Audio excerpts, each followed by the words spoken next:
So today's video is going to cover solving quadratic equations using square roots. And just as a reminder, a quadratic equation is a polynomial with the biggest degree of 2.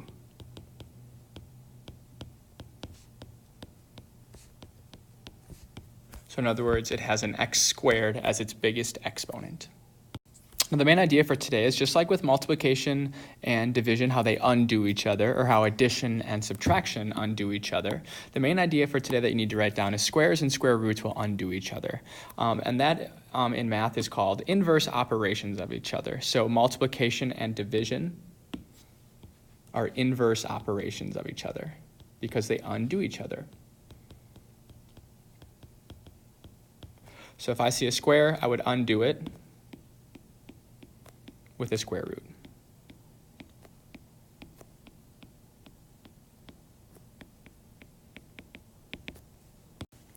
The last piece of background information that we're going to use before we solve some equations, we need to remind ourselves what solving means. When we see the word solve, we need to get the variable alone, and the way that we do that is we use inverse operations. So when we see the examples tell you to solve the following equation for x, so for instance, if it just said, or maybe it just said solve, if it just said solve something like 3x minus 7 is equal to -1. What we see, or what we say in our head, is I need to get the variable alone by doing inverse operations. So if I want to find out the value of that x right there, I need to get that x alone. And the way I would do that is by undoing all the other operations. I would undo a -7 with its inverse of +7. So then I have 3x equals 6. And again, I'm trying to find the value of x, so I want to get that alone. So to undo multiplying by 3, that's why we divide by 3. So finally, we see that x is equal to 2. And we know we're done because we were able to get the variable all alone. So when we're solving quadratic equations, that's still the goal. Get x, or whatever variable they're using, all by itself. No powers, just regular x. So what we're going to do to solve a quadratic equation is we're going to use inverse operations to get whatever is being squared all by itself. Once we get whatever is being squared alone, we can undo that square using square roots. Now something that'll come up that we're putting down in the list of steps now, don't forget when we're undoing a square root, or undoing a square with a square root, we need to use the plus or minus sign. And the reason we need to do that is because whenever somebody took a number and squared it, we don't know what number they started with. They could have started with a negative number, or they could have started with a positive number. So when we solve it, we need to account for both, whether they chose a positive to begin with or whether they chose a negative. And again, we'll see some more examples of that, but this is our list of steps. To help with the plus or minus, we will eventually write 2 equations. We'll solve those equations and simplify our answer. I have this list of steps copied on the next couple examples, so we'll reference it again. So here's our first example. We're going to solve 3x squared minus 27. So some of your notes will be a little bit different just to make sure that you're following along. So you need to add the squared and I believe the equal to 0. So following the rules of solving, we want to find out what the value of x is. So there's x, and it happens to be being squared. So if we follow our first rule here, we need to use inverse operations to get that x squared all alone. So I don't want a plus 27, or sorry, I don't want a minus 27. So I'd undo it with a plus 27. Just copy my work, 3x squared is equal to 27. Again, I'm looking to get x squared all alone. I don't want it to be multiplied by the number 3. So I'm going to undo that by dividing by 3, right? We're just using our inverse operations. So we finally got x squared all alone, which was equal to 9.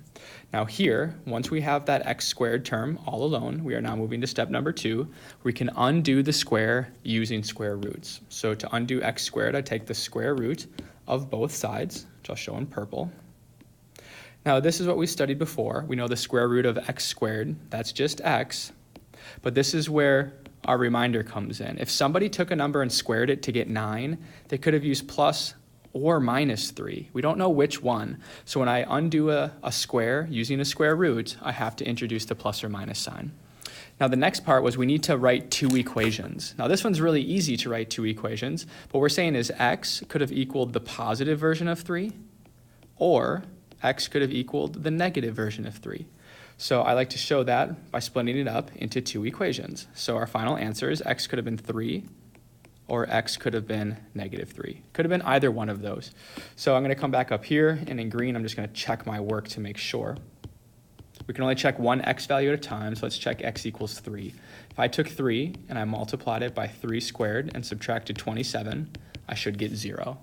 Have to do exponents first. 3 squared is just 9, and 3 times 9 is 27. So yes, 27 minus 27 is 0, so I know that's the correct answer. I will check x equals -3. And remember, whenever we're substituting, we need to substitute with parentheses. So here, I'd have to take -3 and multiply it by itself first. So -3 times -3 is 9 as well. And that again would give me 27 minus 27. So I do know that both of my solutions are correct. That's your first example of solving quadratics using square roots. Here's another example of using square roots. We can see that this term, x squared, is something that we want to get alone. So we'll do that first. We need to use our inverse operations. I don't want a minus 10 with it, so we're going to undo a minus 10 with a plus 10. So we get x squared is equal to 10. Once that squared term is all alone, we can undo the square using square roots. So I take the square root of the left side and the square root of the right side. So we know the square root of x squared, that's just x. And whenever we use square roots to undo a square, we must use the plus or minus sign. So we get plus or minus the square root of 10. Now we're going to break that up into two equations. So x could either equal the positive square root of 10, or x could equal the negative square root of 10. I would have to simplify my answer, as it says in part number 3, but there are no perfect squares that go into 10, and there are no perfect squares that go into 10, so I wouldn't be able to simplify my answer, and those would be my final answers. If I go check one of them, let's check the square root of 10. If I plug that in, I would take a number and square it, and subtract 10, and I should get 0. And what number do I want to see if it works? So let's try the square root of 10. So the square root of 10 squared, well, that's root 10 times root 10, and we know that root 10 times root 10 is just 10. And of course, 10 minus 10 is equal to 0. So that one does work. I'm skipping my check, but that one does work as well. I ask you to check that one on your own. So here's another example of solving a quadratic equation. Again, we know it's quadratic because we see something being squared. So our first step is always to isolate whatever is being squared, so get that alone. So I don't want a plus 11 with it, so I'm going to subtract 11 from both sides. So we get -5x squared is equal to 5. Again, that squared term's not quite alone. Right now it's currently being multiplied by -5, and I don't want to do that, so I'll use the inverse of multiplying, which is dividing. So I'll divide both terms by -5. So here we get x squared is equal to -1. Now here, if we tried to solve using square roots, if I took the square root of both sides, I would get x is equal to plus or minus the square root of -1. And this is something that we know is not a real number. Right, if we thought about what number times itself would equal -1, well, it's not 1, because 1 times 1 is equal to 1. And it's not -1, because -1 times -1 is equal to +1. So this reminds us of a really important idea. We cannot take the square root of a negative number. If that happens, what we'd say here is that doesn't exist. This is no real numbers. So our answer, there are no numbers that work. So that means there are no, we're going to write it as no real solutions.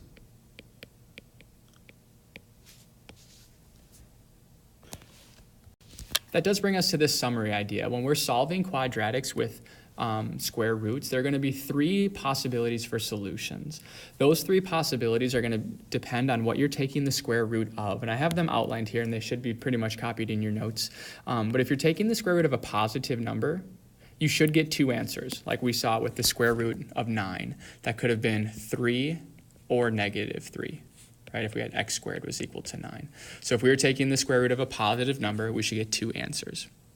If we are taking the square root of 0, which we didn't do quite yet, but just as an example, if we had done something like x squared was equal to 0, and we tried to undo it with square roots, we get x equals the square root of 0, which is just 0, because 0 doesn't have a plus or a minus, it just has its one version. So if we're taking the square root of 0, we could get 1 solution. And as we just saw with our last example, if we end up trying to take the square root of a negative number, there are going to be no real solutions. So when we're solving these are going to be two solutions, one solution, or no solutions. And the way we determine that is based off the number that we are trying to take the square root of after the squared term is isolated. So here's another type of problem that we're going to address using square roots, and we can see that with this we have a quadratic equation because we have the highest power of 2. But what's interesting to see here is the thing that's being squared is this entire set of parentheses. So to help us see that, I'm going to cover it up for a second. It doesn't really matter what's inside of that. We have something being squared. So if we're working on the first step, what we should see here is the squared term is already alone. There's nothing after it, there's nothing before it. So whatever's being squared is already alone. So that would bring us into step number 2. We should undo it with square roots. So I should take the square root of the left side and the square root of the right side. As we already know, the square root of 25, that's 5. But as we said, whenever we're taking, you're using square roots to undo a square, we don't know the original number if it was positive or negative, so we always have to put a plus or a minus 5. So then the thing that's next is, well, what did we just undo with the square and the square root? So those would cancel. So what would have been left under, I'm just going to have to rewrite this down. What would be left under that, or inside the parentheses? Well, whatever that thing was, we kind of get rid of that. That was an x minus 1. Again, we see that the square root and the square undo each other, so we should just be left with x minus 1. Now here, this is where it's really important to write two equations. So we said x minus 1 could have equaled the positive version of 5, or x minus 1 could have equaled the negative version of 5. So we just solved both, so I'd add 1 to both sides. So x could have been the number 6, or here, undoing the minus 1 by adding to both sides, x could have been the number negative 4. And when we're doing these types of problems, we do not want to expand. Meaning if we started doing this and tried to write it out as x squared minus 2x plus 1, if I set that equal to 0, there is no way that I would be able to take the square root, right? If I tried to isolate the squared, I'd have to take 25 and I would add 2x's and subtract 1. If I try to take the square root of that, I don't know how to take the square root of 25 plus 2x minus 1. That's definitely something we haven't covered. So we don't want to expand it. We want to leave it as something being squared. So here's our last problem for us to do today by solving quadratics. And again, we can see it's quadratic because the highest power I see is a 2. So what we're going to do, we already have something being squared, so we don't need to expand that or rewrite that at all. This is what we want to get alone. So we're going to undo all the other operations. Working on step number 1, we're going to add 3 to both sides. So rewriting, we have 4 times x minus 3 squared is equal to 16. So again, the thing that's being squared, this entire parentheses, that's what I want to get alone because that's the squared term. I do not want it to be multiplied by 4. So I would divide both sides by 4. So I get x minus 3 squared would equal 4. So now this parenthesis is the thing that's being squared. So I can use square roots to undo the square. So if I take the square root of both sides, we know that the square and the square root undo, so all I'd be left with would be x minus 3. And as we're practicing, whenever we undo a square using square roots, we have to use the plus or minus sign. So the square root of 4 would be a plus or minus 2. Because if you were making up the equation, I don't know if you started with 2 and squared it to get 4, or if you started with negative 2 and you squared it to get 4.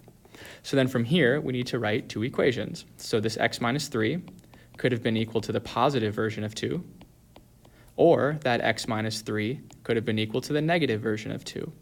So solving for x in both situations, x could have been 5, or if I add 3 on this side, x could have been the number 1. So those would be our two solutions. And if we check real quick, if I check like x equals 5, if I plug it in, 4 times 5 minus 3 squared minus 3 should equal 13. So I do my parentheses first. 5 minus 3 is 2. And then I have to do my exponents. So 2 squared is 4.